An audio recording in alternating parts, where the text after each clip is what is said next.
ஆக அரசியல் செய்வது நீங்களா நாங்களா? மக்கள் நல திட்டங்களுக்காக அரசோட நிதியை செலவு பண்றவங்க நாங்க, அரசோட நிதியை மதவெறிக்காகவும் இந்தி சமஸ்கிருத திணிப்புக்காகவும் செலவு பண்ணக்கூடியவங்க நீங்க.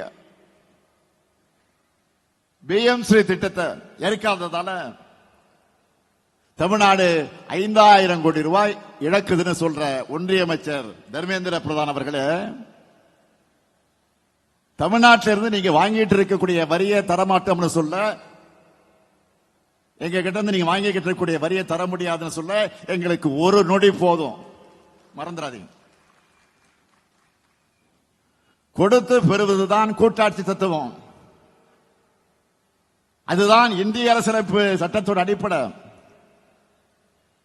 அதை கூட புரிஞ்சிக்காதவங்க ஒன்றியத்தை ஆள்றதுதான் இந்தியாவுக்கு மிகப்பெரிய சாபக்கேடு. தேசிய கல்விக் கொள்கை என்பது கல்வியை வளர்க்கிறதுக்காக கொண்டு வரப்படல, இந்திய வளர்க்க கொண்டு வரப்பட்டிருக்கு. நேரடியா திணிச்சா எதிர்ப்பாங்கன்னு கல்விக் கொள்கை மூலமா முலாம் பூசி திணிக்கிறாங்க.